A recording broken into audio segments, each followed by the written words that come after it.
If you're looking for a reliable, cheap runaround that's ULEZ compliant and is perfect for your family, I really think you ought to consider a Mark 5 Golf.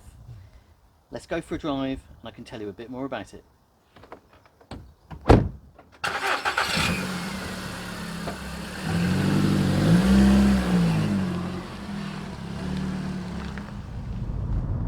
Hi there guys, how's it going? I'm James and welcome to Mostly Helpful. So the Mark 5 Golf then, let's talk about it. Oh, before we do, quick shout out to the any Monkey London fans out there. Now, the Mark 5 Golf was introduced 2004 and on sale through to 2009. Came with petrol and diesel engines. I don't know anything about the diesel engines, but I do know about the petrol engines.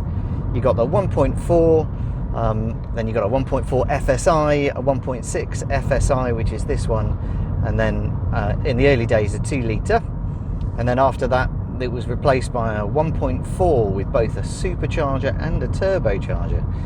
It was something of a tour de force technically, because it was able to produce a fairly substantial amount of power, 175 I think, from such a small engine. But my advice would be to go in with your eyes open. It is the internet is awash with stories and comments about how they are not reliable. But let's talk about this, the 1.6 FSI. It's a chain-driven engine, so there's no cam belt to worry about.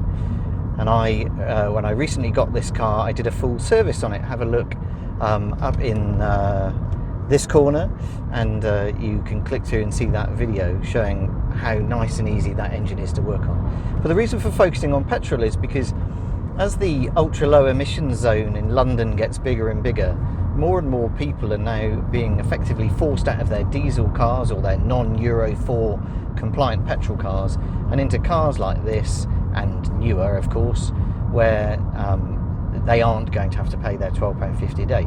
And if you're in that situation, you want a small or a compact, cheap family runaround that's ULEZ compliant, I really think the Mark 5 Golf is a great option. They aren't terribly expensive. They start in the £1,000 region, and obviously if you want a GTI version, then they're quite a bit more money.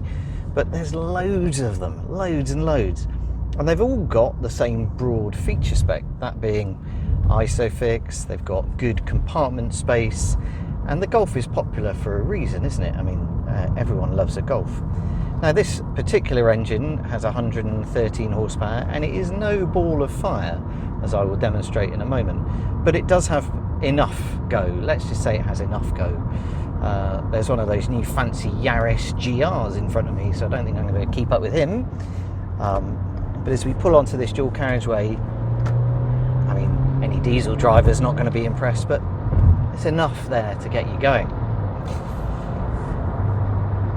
Now, I want to talk to you about why I think a Mark 5 Golf is a great, small, compact, cheap, inexpensive family runaround.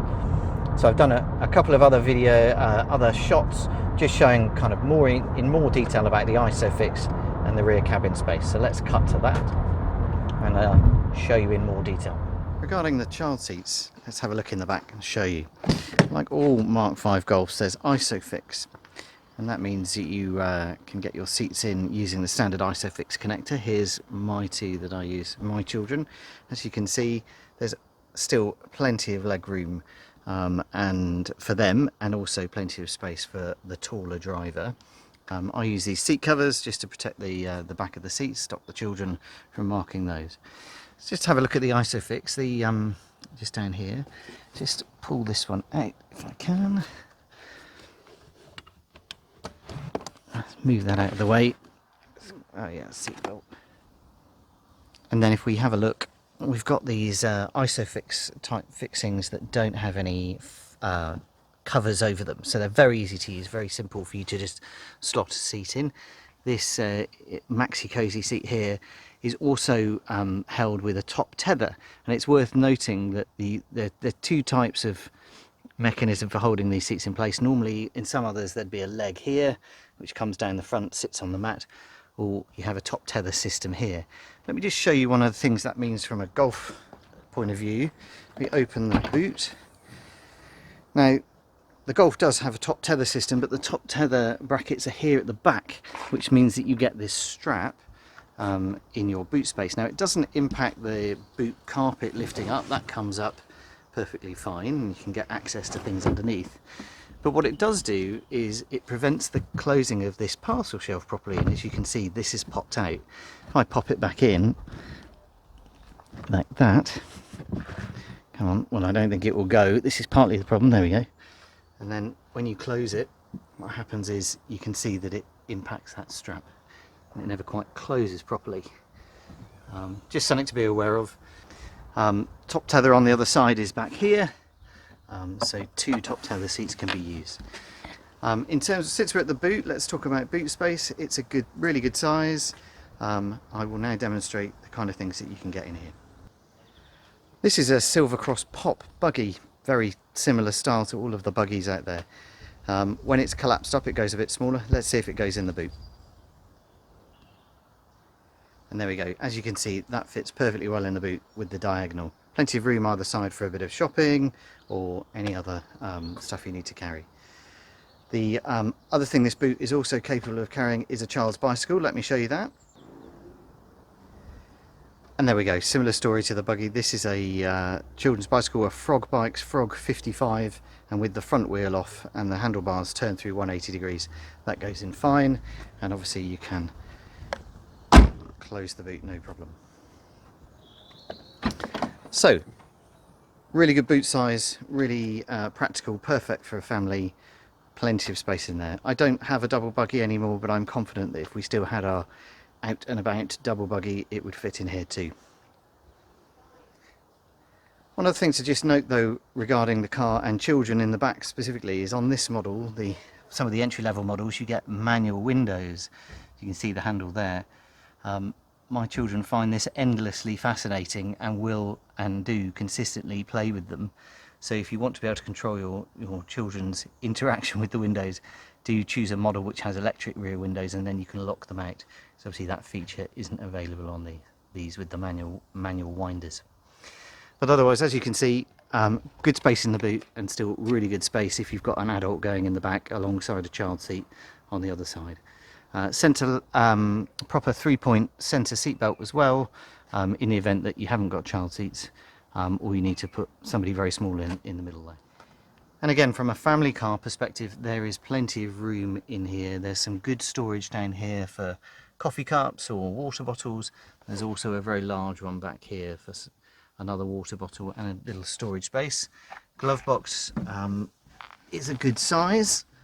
And one nice feature which I like in Volkswagens, certainly Golfs, is that there's a dedicated storage space for the handbook, which often there isn't in other cars. Looking at you, Audi. And there's the airbag deactivation switch there, which uses the key if you're using a rear-facing car seat on the front, rear-facing child seat on the front passenger seat. You can deactivate your airbag. And then there's a warning symbol up here to tell you that that's been done. So as you can see from that video there, I've put in, there's a great amount of space, particularly in the boot. That's good. In the back, that's also great. If you've got kids and you've got car seats, there is plenty of room in the back. The other thing, and certainly something I've noticed since having children, is that they do seem very susceptible to ride quality, and certainly in SUVs that I've taken them in, Audi Q5, which my wife used to have, my mother-in-law has a Mercedes GLC. In both those cars, my children are always car sick. But in something like this Golf or some of my previous cars, my Mercedes, lower to the ground, they roll less, and they aren't ever sick, which is a great thing. And something I really like about this particular Golf, this is just an S spec, so it isn't a GT or a GTI with any kind of enhanced suspension, is how comfortable it is. Over speed bumps, over the broken roads of Surrey, which is where I am now, it is super comfortable. And it's something that's been a real pleasure to experience. I've never had a Golf before. I bought this a couple of months ago, and I'm really impressed with how it rides around.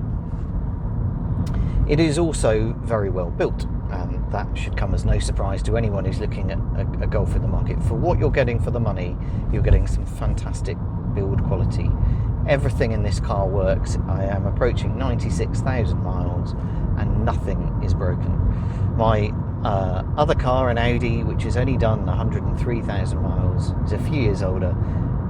There's quite a few electrical gremlins on that, but none of that on the Golf. Now, it is worth me saying that this Golf does not have a lot of optional extras, so I suppose, being fair, you could say there's less to go wrong in the first place.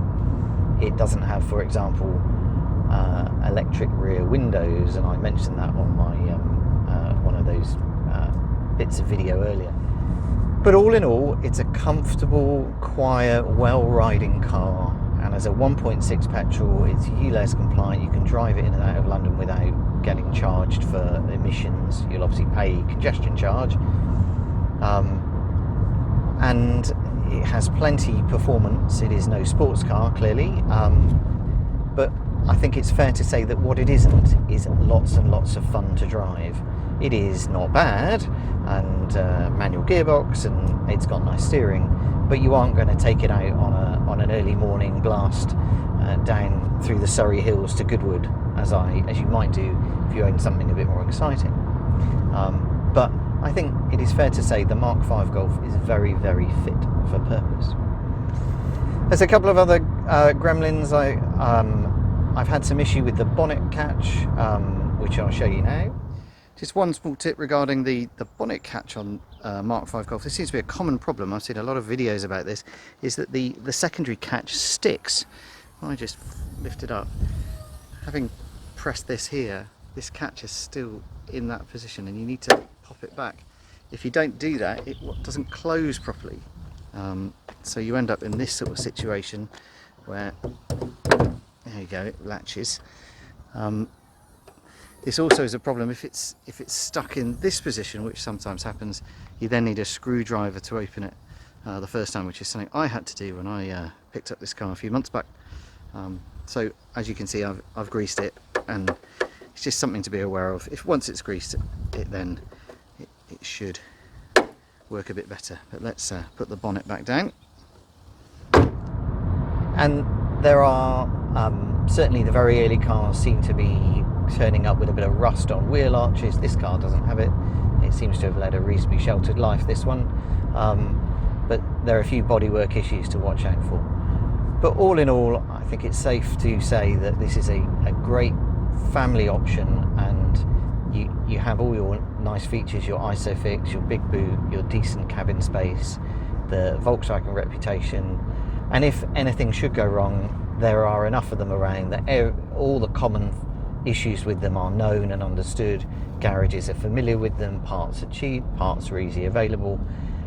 There really isn't a reason not to recommend it, unless you're looking for something that's super good fun. So guys, I hope that's helpful for you. Thank you ever so much as always for watching. Do press that like button if you've enjoyed this video. Do subscribe if you like this kind of content. I maintain this is not a car review channel, but I hope to bring you some useful consumer advice, as they call it. And I look forward very much to coming to you in the next video. So many thanks and goodbye.